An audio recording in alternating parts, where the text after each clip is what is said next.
Mon cœur a gagné des économies. Je m'appelle Rachel et j'ai 33 ans. J'ai épousé Howard à l'âge de 24 ans et nous avons eu notre premier enfant. Aujourd'hui, nous avons un fils de 7 ans et une fille de 5 ans. J'ai travaillé dur et j'ai économisé de l'argent avant même notre mariage. J'ai continué à épargner avec diligence après notre mariage, et le montant a augmenté de manière significative. Je travaillais tous les jours et l'argent que j'ai progressivement économisé n'était pas seulement une source de fierté, mais aussi un réconfort. C'était comme une assurance en cas d'imprévu. Pour que nos enfants n'aient pas de difficultés à l'avenir. Je n'avais jamais imaginé que cet argent servirait à une telle chose. Ce n'est pas parce que nous sommes mariés que tout est pardonné. Surtout lorsqu'il s'agit de dépenser de l'argent. Howard ne contribue qu'au strict minimum pour les dépenses courantes. Toutes les économies pour moi et nos enfants proviennent donc de mon salaire. J'aimerais vraiment que vous coopériez davantage, mais dès que j'aborde la question de l'argent, il s'énerve et s'en prend même aux enfants. Nous avons donc établi la règle de ne pas parler d'argent à la maison. Howard semble se désintéresser de l'argent et ne pense pas beaucoup à l'avenir de nos enfants. J'ai repris mon travail lorsque notre fille avait 3 ans, 2 ans plus tard, je gagne autant que Howard. Je gagne autant que Howard. Cependant, je me retiens volontairement pour ne pas blesser sa fierté, mais c'est un secret. Un jour, ma belle-mère a soudainement rendu visite à notre maison. Je travaillais à la maison, mais quand j'ai ouvert la porte, elle était en larmes et s'accrochait à moi. « Rachel, s'il te plaît. J'ai besoin de rester ici un moment. » Surprise, je l'ai laissée entrer. « Que s'est-il passé, maman ? » demandai-je. Elle s'est mise à pleurer encore plus. « Mon mari veut divorcer. » Je n'ai pas pu cacher mon choc. Mes beaux-parents étaient connus comme un couple aimant dans notre quartier, montrant toujours un front uni. Je ne comprenais pas pourquoi ils parlaient soudain de divorce. Incapable de dire quoi que ce soit, je suis restée plantée là. Pour l'instant, j'ai décidé de l'écouter. Maman, calme-toi. Pourquoi a-t-il soudain parlé de divorce ? Lui ai-je demandé. Elle a sangloté et a dit, je n'ai rien fait de mal. Mais il vient de me dire qu'il ne supporte plus de vivre avec moi. C'est trop. Je suis restée perplexe. Mon beau-père n'avait pas l'air d'exiger le divorce sans raison. J'ai soupçonné ma belle-mère de cacher quelque chose. Je l'ai calmée et j'ai décidé d'attendre que Howard rentre du travail. Lorsque Howard est rentré le soir après avoir mis les enfants au lit, nous avons commencé à en discuter avec ma belle-mère. Maman, pourquoi parles-tu de divorce ? Interrogée par Howard, elle s'est remise à pleurer. Je veux le savoir moi-même. J'ai travaillé dur pour mon mari toutes ces années. Et soudain, il me dit, je ne supporte plus de vivre avec toi. Pouvez-vous le croire, tout en doutant de ses paroles, Howard et moi avons décidé de parler à mon beau-père pour entendre sa version, car nous n'arrivions pas à discerner la vérité à partir de la seule histoire de ma belle-mère. À quoi pensait-il ? Nous devions connaître la vérité. Comme nous n'arrivions à rien avec l'histoire de ma belle-mère, Howard et moi avons décidé de parler directement à mon beau-père. Ce soir-là, Howard l'a appelé pour lui expliquer la situation. Mon beau-père s'est excusé en disant, « Je suis désolé d'avoir dérangé Rachel. » Nous avons pris rendez-vous avec lui le lendemain. Le lendemain, après avoir envoyé les enfants à l'école, Howard et moi sommes allés chez mon beau-père. Il nous a accueillis et a commencé à parler dans le salon. En fait, ma femme a dépensé toutes mes économies, qui s'élevaient à $100 000, a-t-il avoué. J'étais choqué et curieux de savoir à quoi elle avait consacré une telle somme. Pourquoi a-t-elle dépensé $100 000 ? Lui ai-je demandé. Et elle a poussé un profond soupir. Elle prétend que c'était pour les frais de subsistance, mais c'est impossible. Je lui ai donné un montant fixe pour les frais de subsistance chaque mois, et même une allocation en plus. Pourtant, elle a réussi à dépenser une telle somme. En entendant cela, j'étais convaincue que ma belle-mère cachait quelque chose. Elle venait souvent chez nous pour demander de l'argent en toute décontraction. J'ai commencé à me méfier de ses agissements et j'étais déterminée à découvrir la vérité. Ce soir-là, ma belle-mère est revenue chez nous. En entendant l'histoire de mon beau-père, elle a explosé de colère. C'est un mensonge. Je n'ai rien fait de mal. Howard a dit, rendez l'argent et vous n'aurez pas à divorcer, n'est-ce pas? Elle rétorque, je n'ai pas autant d'argent. Je l'ai seulement utilisé pour les dépenses courantes et je n'ai rien fait de mal. Lorsqu'Howard a suggéré que Rachel a économisé beaucoup d'argent, quelque chose en moi a craqué. J'avais atteint ma limite. Je ne peux pas prêter mes économies. Si tu en as vraiment besoin, emprunte-les à ton mari, ai-je déclaré. Howard s'est mis en colère, soyez réaliste. Comment peux-tu refuser de prêter seulement $100 000 alors que ma mère a des problèmes? À ce moment-là, j'ai pris ma décision. Alors tu prépares $100 000. Ce ne sont que $100 000, n'est-ce pas? Tu peux gérer ce montant, puisque c'est une somme insignifiante pour toi, ai-je lâché avec toute ma colère. Howard est resté muet, mais j'ai senti qu'il n'y avait pas de retour en arrière possible. Être marié ne signifie pas que tout est pardonné. Les questions d'argent sont d'une importance capitale, car elles affectent directement l'avenir de toute la famille. J'étais déterminée à me battre et à protéger mon avenir et celui de nos enfants. J'ai rencontré Howard à l'âge de 24 ans. C'est lui qui m'a réconfortée alors que j'étais épuisée par mon travail. J'ai été attirée par sa gentillesse et son ouverture d'esprit, et nous sommes rapidement tombés amoureux. Nous avons décidé de nous marier 6 mois seulement après avoir commencé à nous fréquenter. Notre mariage était modeste, mais nous étions heureux. Peu après, j'ai découvert que j'étais enceinte et nous étions ravis. Pendant la grossesse, Howard a pris grand soin de moi et s'est montré très attentionné. C'est grâce à son soutien que j'ai pu aborder l'accouchement avec confiance. Lorsque notre fils est né, nos cœurs étaient remplis de joie à l'idée d'accueillir un nouveau membre dans notre famille. Être parent était une nouvelle expérience pour nous, et même si elle s'accompagnait de nombreuses angoisses, nous les avons surmontées ensemble. Plus tard, notre fille est née, rendant notre famille encore plus vivante. Nos enfants ont grandi en bonne santé, sans maladie grave. Notre fils s'est fait de nombreux amis à l'école et joue avec énergie. Notre fille se plaît à la crèche et nous montre son sourire tous les jours. J'ai repris mon ancien travail lorsque ma fille a eu 3 ans. 2 ans se sont écoulés depuis, et je gagne aujourd'hui autant qu'Howard. Je suis très appréciée au travail et je trouve mon travail gratifiant. Cependant, il m'arrive de me retenir pour ne pas blesser la fierté d'Howard. Une part importante des revenus de notre ménage provient de mon salaire. Et notre épargne a progressivement augmenté. Howard ne contribue qu'au strict minimum aux frais de subsistance et je gère toujours les finances du ménage. Parler d'argent rend Howard irritable. Nous avons donc établi la règle de ne pas parler d'argent au sein de la famille. Malgré cela, j'ai continué à épargner avec diligence pour l'avenir de nos enfants. Il y a eu des frictions occasionnelles dans notre mariage. Mais j'ai enduré pour le bien de nos enfants. J'ai donné la priorité au bonheur de notre famille et j'ai travaillé avec Howard pour entretenir notre foyer. Cependant, l'incident récent avec ma belle-mère a menacé de rompre cet équilibre. Et la visite soudaine de ma belle-mère, le trouble causé par son divorce et les aveux de mon beau-père ont radicalement changé l'avenir de notre famille. J'ai commencé à réfléchir sérieusement à la manière de reconstruire notre vie et de protéger l'avenir de nos enfants. Il est temps de réévaluer notre relation et notre dynamique familiale. Ce jour-là, je travaillais à domicile.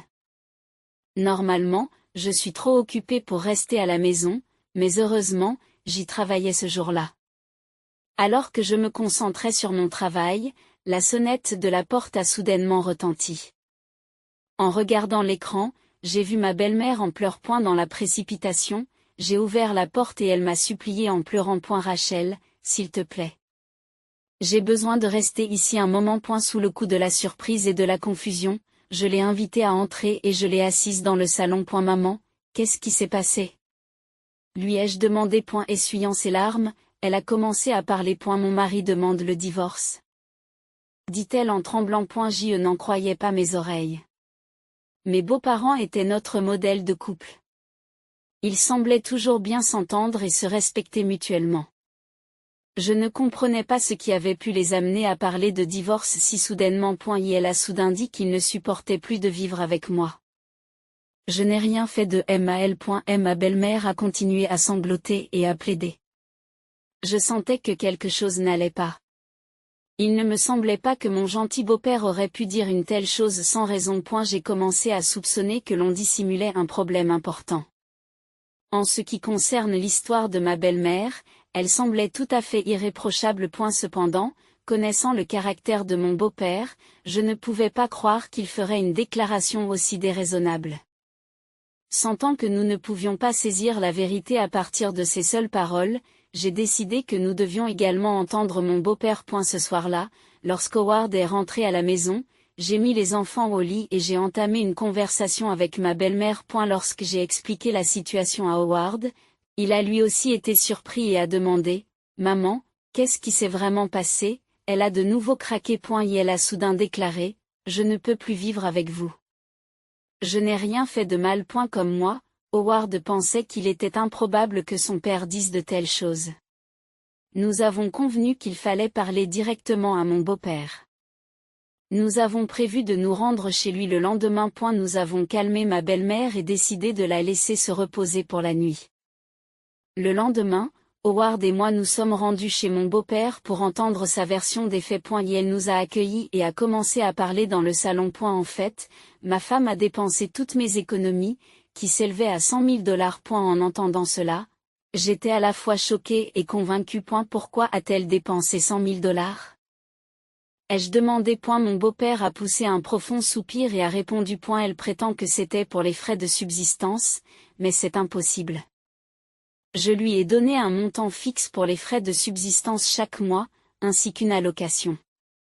Pourtant, elle a réussi à dépenser une telle somme. En entendant l'histoire de mon beau-père, j'étais convaincue que ma belle-mère cachait quelque chose. Elle demandait souvent de l'argent lorsqu'elle venait chez nous. Mes soupçons sur ses agissements se sont renforcés et j'étais déterminée à découvrir la vérité. Ce soir-là, ma belle-mère est revenue chez nous.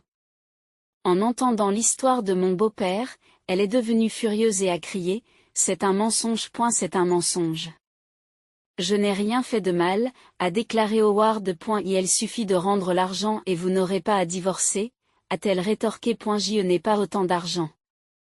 Je ne l'ai utilisé que pour les frais de subsistance et je n'ai rien fait de mal. J'ai atteint ma limite. Je ne peux pas prêter mes économies. Si vous en avez vraiment besoin, empruntez-les à votre mari, ai-je déclaré. Howard perd son sang-froid. Howard s'emporte, voyons donc. Comment pouvez-vous refuser de prêter seulement $100 000 alors que ma mère est en difficulté? C'est à ce moment-là que j'ai pris ma décision. Alors tu prépares $100 000. C'est juste $100 000, n'est-ce pas? Tu peux gérer ce montant, puisque c'est une somme insignifiante pour toi. J'ai laissé éclater toute ma colère. Howard est resté muet, mais j'ai senti qu'il n'y avait pas de retour en arrière possible.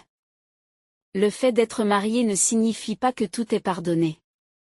Les questions d'argent sont d'une importance capitale, car elles affectent directement l'avenir de toute la famille. J'étais déterminée à me battre et à protéger mon avenir et celui de nos enfants. Howard et moi sommes arrivés chez mon beau-père et nous nous sommes retrouvés face à lui dans le salon. Il avait l'air épuisé. Comme s'il portait un lourd fardeau. Avec un soupir silencieux, il a commencé à nous parler. En fait, ma femme a dépensé toutes mes économies, soit $100 000, a-t-il avoué d'un ton grave. J'ai été choquée par ces paroles et j'ai eu un moment de répit. Il fallait savoir comment une telle somme avait été dépensée. À quoi a-t-elle dépensé ces $100 000 ? Demandai-je. Mon beau-père soupira profondément avant de répondre. Elle dit seulement que c'était pour les frais de subsistance, mais ce n'est pas possible. Je lui ai donné un montant fixe pour les dépenses courantes chaque mois, et même une allocation en plus. Pourtant, comment a-t-elle pu dépenser une telle somme? Ces paroles m'ont fait douter. Il était clair que ma belle-mère cachait quelque chose. Je ne peux plus vivre avec elle. La confiance est complètement rompue, a-t-il poursuivi, ses paroles étant teintées d'une profonde déception et d'une grande tristesse. Après avoir entendu son histoire, Howard et moi avons décidé de rentrer chez nous. Nous sentions que nous devions faire quelque chose pour ma belle-mère. À notre retour, elle attendait dans le salon, le visage marqué par l'inquiétude. Maman, nous avons eu des nouvelles de papa. Pourquoi as-tu dépensé 100 000 $? J'ai posé la question directement. Et ma belle-mère a détourné les yeux un instant, a soupiré et a répondu. Je ne l'ai utilisé que pour les frais de subsistance. Il n'y a rien de plus. Insatisfaite de sa réponse, j'ai insisté. Est-ce vraiment tout? Il a dit que sa confiance était complètement ébranlée. Il doit y avoir une raison importante à cela. Et ma belle-mère est restée silencieuse pendant un moment, puis a commencé à parler, les larmes aux yeux. En fait, je suis allée dans une boîte de nuit. J'ai commencé quand un ami m'a invité, mais peu à peu. Je suis devenue accro. J'ai été stupéfaite par sa confession. Je n'avais jamais imaginé qu'elle fréquentait les boîtes de nuit et qu'elle y dépensait une fortune. Pourquoi faire une chose pareille? Les mots me manquaient. Elle a poursuivi, je me sentais seule. Mon mari était toujours occupé par son travail et ne faisait plus attention à moi. Avant même de m'en rendre compte, je n'ai pas pu m'empêcher de dépenser de l'argent dans les boîtes de nuit. J'ai ressenti un mélange d'émotions en entendant sa confession. Je pouvais comprendre la solitude et le sentiment d'isolement, mais cela ne justifiait pas de dépenser 100 000 $. Ces actions étaient devenues un problème sérieux impliquant toute la famille. Ce soir-là, Howard et moi en avons rediscuté. Nous devions réfléchir en famille à la manière de résoudre le problème de ma belle-mère. Howard a suggéré, pour l'instant, de persuader maman de rembourser l'argent. Mais j'ai senti que ce n'était pas suffisant. Je pense qu'elle a besoin de conseils professionnels, ai-je suggéré. Si nous ne nous attaquons pas aux raisons pour lesquelles elle est devenue dépendante des boîtes de nuit, elle risque de répéter le même comportement. Howard a accepté ma suggestion et nous avons décidé de persuader ma belle-mère de suivre une thérapie. Le lendemain, lorsque nous lui en avons parlé, elle a d'abord résisté, puis a accepté. Nous nous sommes engagés, en tant que famille, à coopérer pour résoudre son problème. Le fait d'être marié ne signifie pas que tout est pardonné. Il est essentiel de se faire confiance et de se soutenir mutuellement. Cet incident a renforcé nos liens familiaux. Et la révélation que ma belle-mère avait fréquenté des boîtes de nuit et dépensé une somme importante a choqué notre famille. Je comprenais la déception de mon beau-père et la solitude de ma belle-mère. Cependant, nous devions trouver une solution familiale. Nous l'avons emmenée en consultation pour régler ses problèmes. D'abord réticente, elle a progressivement accepté la thérapie. Il était nécessaire de la soutenir en tant que famille pour atténuer ses sentiments de solitude et d'anxiété. Mon beau-père a également commencé à faire des efforts pour réparer leur relation. Il s'est moins concentré sur son travail et a commencé à passer plus de temps à la maison. Ma belle-mère a également réfléchi à ses actes et s'est efforcée de rétablir les liens familiaux. Howard et moi avons également travaillé pour soutenir toute la famille. Pour éviter que ma belle-mère ne redevienne dépendante des boîtes de nuit, nous l'avons régulièrement accompagnée à des séances de conseil, la soutenant ainsi en tant que famille. Mon beau-père a également intensifié la communication avec elle, poursuivant ainsi leurs efforts pour approfondir leur compréhension.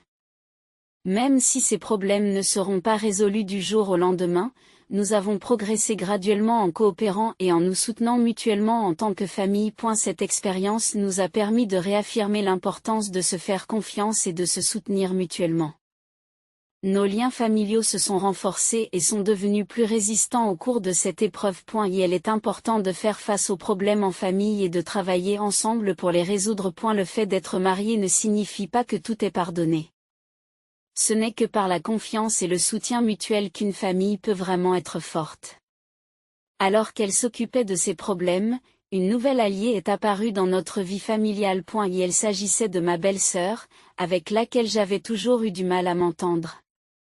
Depuis le début de mon mariage, nous nous étions souvent opposés.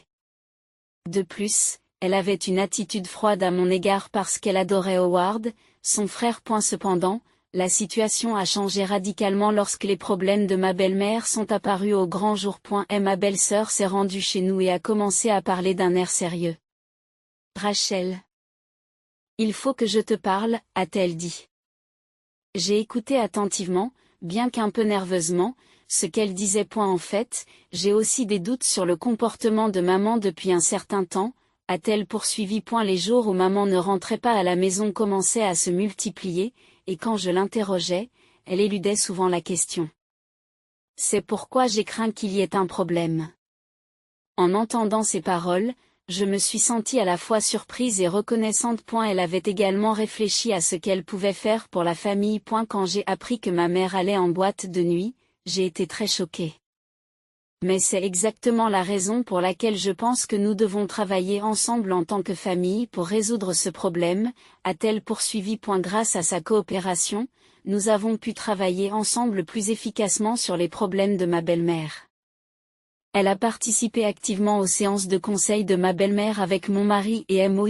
Sa présence a également été d'un grand soutien pour ma belle-mère. Ma belle-sœur s'est ouverte à moi. Elle s'est excusée d'avoir été froide avec moi parce qu'elle s'occupait beaucoup de son frère. J'ai réfléchi au passé. Désormais, je veux coopérer davantage en tant que famille, m'a-t-elle dit, et les larmes me sont montées aux yeux. Au fur et à mesure que ma relation avec elle s'est améliorée, les liens au sein de notre famille se sont renforcés. Même si les problèmes de ma belle-mère n'étaient pas encore résolus, le soutien de toute la famille nous a permis de sentir que nous faisions des progrès graduels. Le soutien inattendu de ma belle-sœur est devenu un grand espoir pour nous. Les familles peuvent parfois être en désaccord. Cependant, en nous soutenant et en coopérant les uns avec les autres, nous avons acquis la force de surmonter les difficultés. L'amélioration de mes relations avec elle a constitué une nouvelle étape pour notre famille. Grâce à cette expérience, j'ai profondément ressenti l'importance de la famille et la force de nos liens. Bien que les problèmes de ma belle-mère ne soient pas encore complètement résolus, je pense qu'en coopérant et en nous soutenant mutuellement en tant que famille, nous pourrons certainement les surmonter. La présence de ma belle-sœur nous a redonné espoir. Alors que les problèmes de ma belle-mère commençaient à se calmer et que la famille retrouvait peu à peu la paix, j'ai remarqué que mon mari, Howard, complotait quelque chose de nouveau. Et elle se servait des problèmes de ma belle-mère pour essayer de puiser davantage dans mes économies. Rachel, avec la situation de ma mère et tout le reste, je veux avoir un peu plus de marge de manœuvre dans nos finances, a dit Howard. Et ne me sentant pas à l'aise avec ces paroles, j'ai décidé de faire preuve de prudence. Ce n'est pas parce que nous sommes mariés que tout est permis. Surtout lorsqu'il s'agit d'argent, nous devons être prudents. Un jour, j'ai entendu par hasard Howard et ma belle-mère discuter dans le salon. Maman, peux-tu convaincre Rachel de nous laisser utiliser une plus grande partie de ses économies, dit Howard. Et ma belle-mère a répondu, c'est une bonne idée. Je vais t'aider. Leurs paroles m'ont choquée et mise en colère. Je ne pouvais pas accepter que l'argent que j'avais économisé pour la famille soit utilisé de cette manière. J'ai décidé d'agir immédiatement. Le lendemain, j'ai pris rendez-vous avec Howard. Howard, j'ai entendu ta conversation avec maman. Essaies-tu vraiment de puiser davantage dans mes économies? Je l'ai confronté. Il a d'abord semblé surpris, puis a changé d'attitude. Rachel.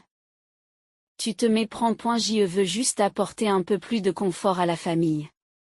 Il s'est défendu. J'ai répondu fermement. L'argent que j'ai économisé est destiné aux enfants et à moi. Ce n'est pas parce que nous sommes mariés que tout est permis. Arrêtez d'essayer d'utiliser mes économies sans permission. Howard est resté silencieux pendant un moment, mais il s'est peut-être rendu compte de la gravité de ma position. Il finit par promettre, d'accord, je ne remettrai plus les économies sur le tapis. J'ai été soulagé par ces paroles, mais je n'ai pas pu me détendre complètement. Plus tard, j'ai eu une conversation similaire avec ma belle-mère. Mère, arrêtez de dépendre de mes économies. Je suis prêt à coopérer pour les besoins de la famille, mais je ne peux pas te permettre de l'utiliser égoïstement, lui ai-je dit. Au début, elle a essayé de discuter, mais en voyant mon expression sérieuse, elle a fini par accepter. Cet événement m'a appris qu'il était important de rester sur ses positions. Même au sein d'une famille, il est important de s'affirmer. En particulier pour les questions financières, il est nécessaire de faire preuve de prudence. Je suis déterminée à continuer à faire preuve de fermeté pour protéger ma famille. Alors que les problèmes de ma belle-mère se réglaient et que la famille revenait lentement à la normale, j'ai été confrontée à un autre fait choquant. Après que l'affaire de la sortie de ma belle-mère en boîte de nuit a été révélée, on a commencé à en savoir plus sur la situation. Un jour, alors que je pensais à ma famille, j'étais tranquillement assise dans le salon lorsque ma belle-sœur m'a appelée. « Rachel, il faut que je te parle », dit-elle d'une voix tendue. Sentant que quelque chose d'important venait de se produire, je me suis immédiatement rendue chez elle.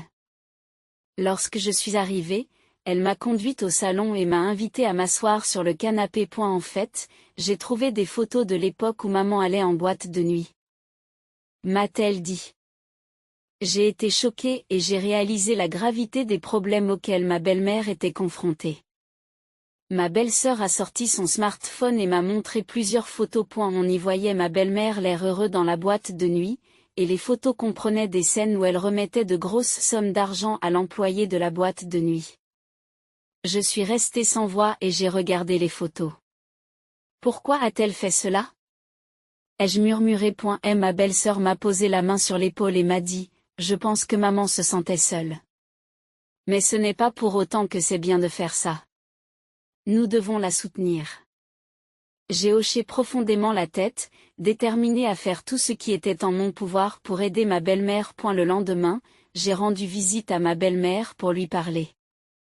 Elle a d'abord été surprise par ma visite, mais lorsque je lui ai montré les photos, son visage est devenu pâle. Qu'est-ce que c'est que cette histoire? Ai-je demandé. Elle est restée silencieuse pendant un moment, mais a fini par parler en pleurant. Au début, c'était juste pour s'amuser. Mais peu à peu, dépenser de l'argent est devenu un plaisir. Et avant que je m'en rende compte, je ne pouvais plus revenir en arrière, dit ma belle-mère, la voix tremblante. Ces paroles m'ont peinée, mais je me suis sentie fermement décidée à faire ce qui était nécessaire pour la famille. Maman, nous voulons t'aider. Mais si les choses continuent ainsi, toute la famille va s'effondrer.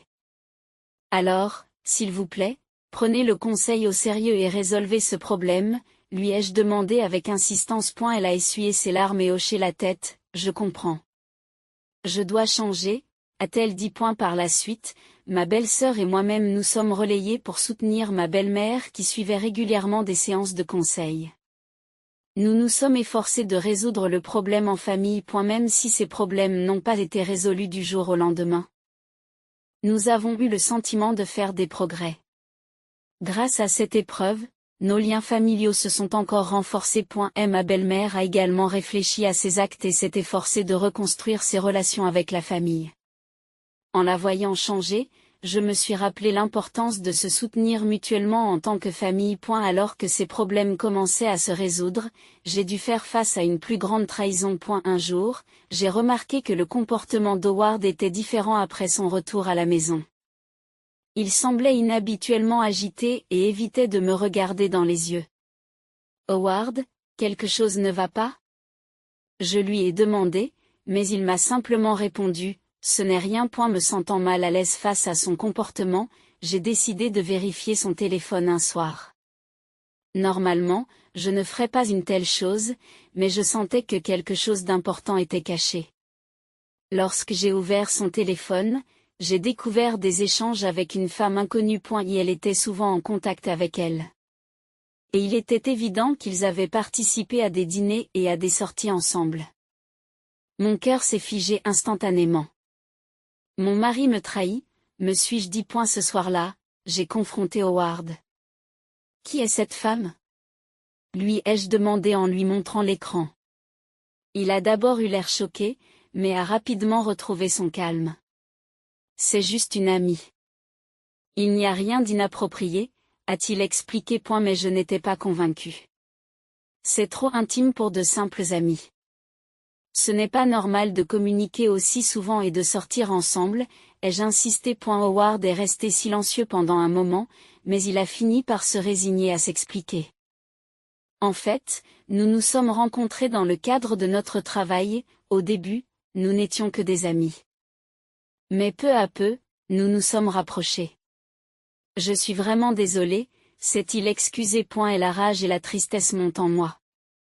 Pourquoi ne m'as-tu rien dit? Nous sommes censés nous faire confiance en tant que mari et femme, ai-je demandé en pleurant. Howard s'est excusé, je suis vraiment désolé. Je te promets que ça ne se reproduira plus. Mais ces paroles n'ont pas atteint mon cœur. Plus tard, j'ai décidé d'en parler à ma belle-mère. Elle a été choquée et profondément attristée. Je suis vraiment désolée que cela se soit produit, a-t-elle dit en pleurant.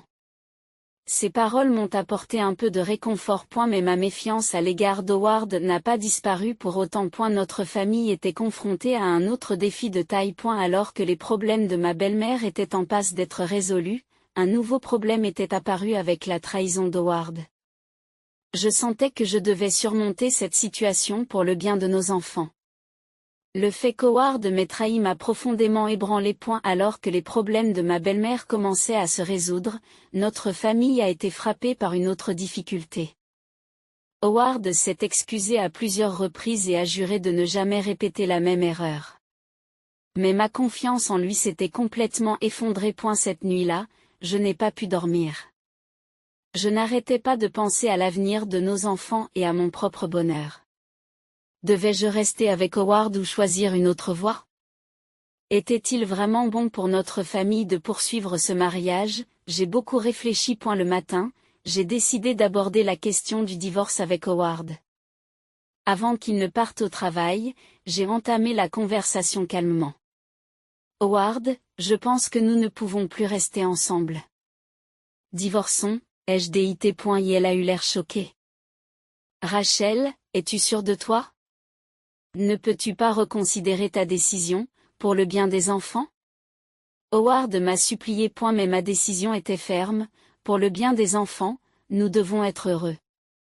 Maintenant que la confiance est rompue, il est impossible de rester ensemble, affirmai-je fermement. Howard est resté silencieux pendant un moment. Mais a finalement semblé accepter. Je ferai tout ce qui est en mon pouvoir pour qu'il puisse s'en sortir. Je ferai tout ce que je peux pour les enfants, répondit-il. Je me suis senti légèrement soulagé par ces paroles. Pourtant, je ressentais un mélange d'anxiété et d'impatience face à ma nouvelle vie. Par la suite, j'ai réfléchi à la manière d'expliquer cette décision aux enfants. Ce serait un changement soudain pour eux, et je devais l'expliquer aussi gentiment que possible. Howard et moi avons rassemblé les enfants dans le salon et avons commencé à parler doucement. Maman et papa ont décidé de vivre séparément à partir de maintenant.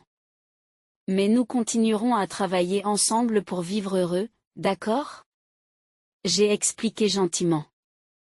Les enfants ont d'abord été choqués, mais ils ont semblé comprendre au fur et à mesure de nos explications. Plus tard, j'ai commencé à chercher un avocat pour procéder au divorce et j'ai commencé à rassembler les documents nécessaires.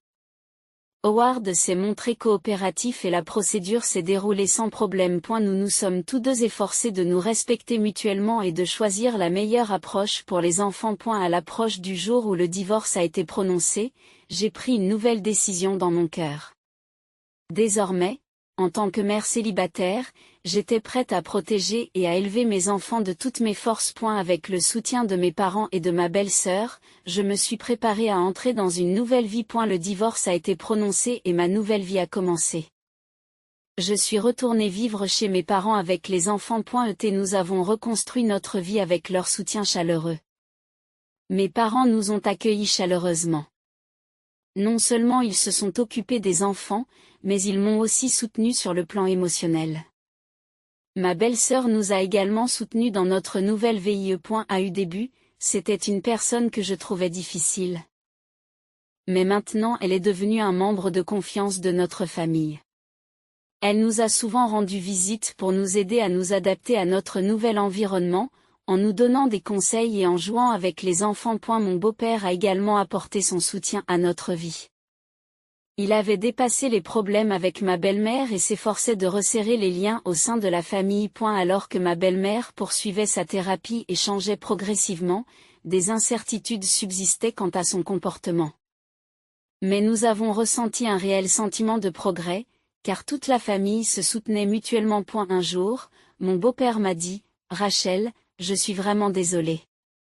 En tant que famille, nous aurions dû nous en rendre compte plus tôt. Mais à partir de maintenant, je m'engage à vous soutenir pleinement, alors travaillons dur ensemble. J'ai été profondément reconnaissante de ces paroles, et des larmes ont coulé de mes yeux. Même après le début de ma nouvelle vie, j'étais occupée par mon travail et mon rôle de parent. Grâce au soutien de mes parents, de ma belle-sœur et de mon beau-père, j'ai réussi à maintenir notre vie. Pourtant, de temps en temps, des sentiments d'anxiété et de solitude refaisaient surface. Dans ces moments-là, ma belle-sœur me disait, Rachel, ne te sens pas seule.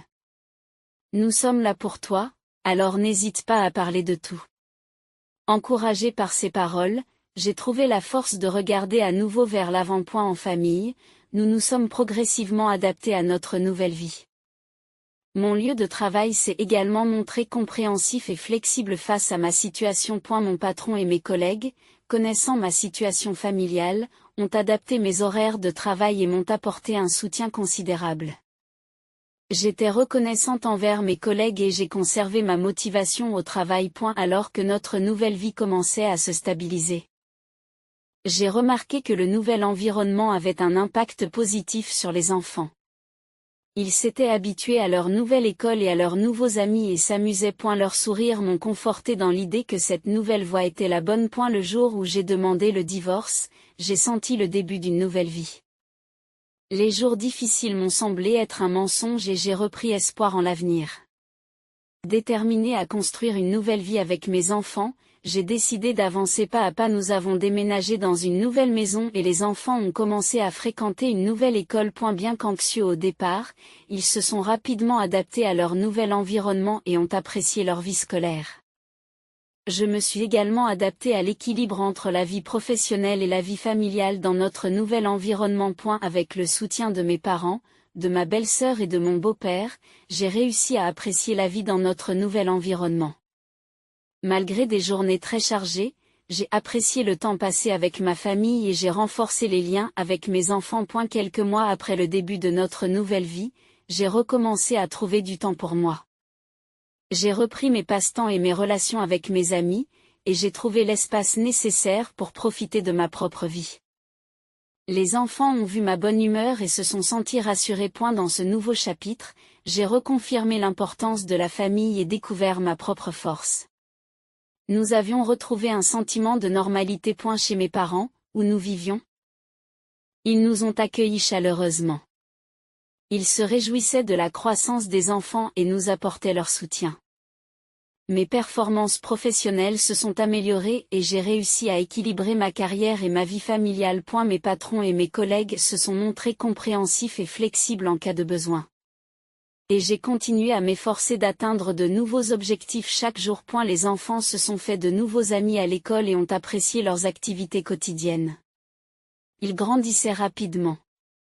Mon fils s'est rapidement adapté à son nouvel environnement et a fait preuve de leadership. Quant à ma fille, elle était heureuse de passer du temps avec ses nouveaux amis. Un jour, j'ai décidé d'emmener les enfants au parc, où je les ai vus jouer joyeusement.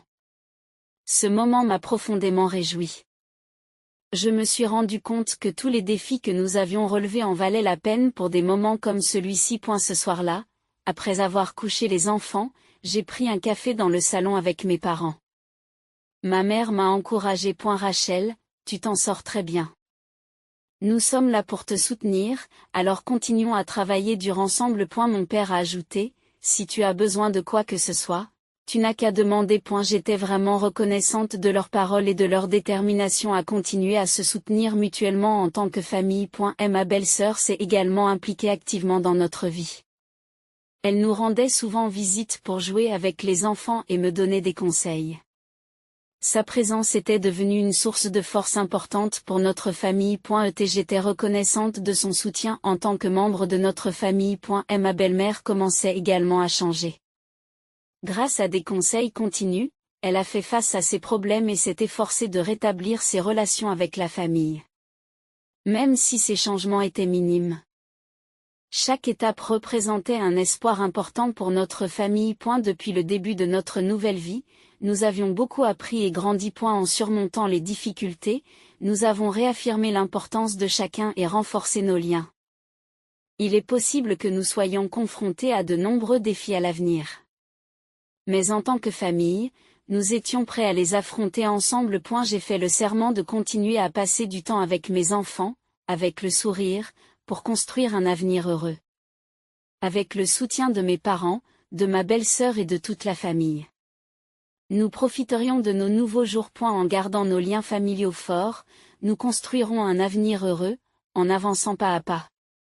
Cette nouvelle vie s'était installée et nous coulions des jours paisibles. En tant que mère célibataire, je m'étais adaptée à ce mode de vie. Je chérissais le temps passé avec les enfants tout en me consacrant au travail.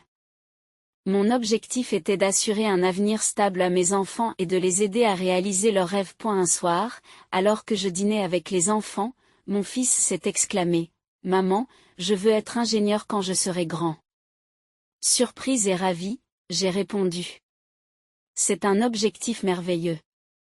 Je te soutiendrai. » Ma fille s'est également exprimée avec énergie : « Je veux être fleuriste. Je veux être fleuriste. » Entendre leurs rêves m'a donné encore plus d'espoir pour leur avenir. Soutenu par mes parents et ma belle-sœur, j'étais déterminée à faire tout ce qui était possible pour réaliser les rêves de mes enfants. Leur fournir un environnement sûr pour qu'ils puissent grandir et leur donner l'éducation nécessaire. Je me sentais investie d'une mission et d'une expérience. J'ai également estimé qu'il était essentiel de poursuivre ma propre croissance. J'ai décidé de tout mettre en œuvre pour acquérir de nouvelles compétences au travail afin de développer ma carrière. Il était important pour moi d'être un modèle solide pour mes enfants. Depuis le début de cette nouvelle vie, j'ai beaucoup appris et j'ai grandi. Les difficultés surmontées m'ont permis de réévaluer mes forces et l'importance de la famille, ce qui m'a permis d'aller de l'avant de manière positive. Même si de nombreux défis m'attendent, j'ai fait confiance à ma force et au soutien de ma famille pour continuer à avancer pas à pas. Les liens familiaux se sont renforcés et nous nous sommes réunis pour aller de l'avant. Il y aura des joies et des peines, mais nous avons la force de les surmonter. Je m'engage à passer du temps avec mes enfants avec le sourire et à construire un avenir heureux. La conclusion de cette histoire signifie un nouveau départ. Notre famille a surmonté les difficultés du passé et va de l'avant vers un nouvel avenir. La vie de mère célibataire n'est pas facile, mais j'ai promis de rester forte et positive pour mes enfants. Nous continuerons à chérir nos liens familiaux tout en construisant un avenir heureux. Ma mission consiste à soutenir les rêves de mes enfants et de leur offrir un environnement sûr pour s'épanouir. Dans notre nouvelle vie, notre famille sera encore plus forte et plus heureuse.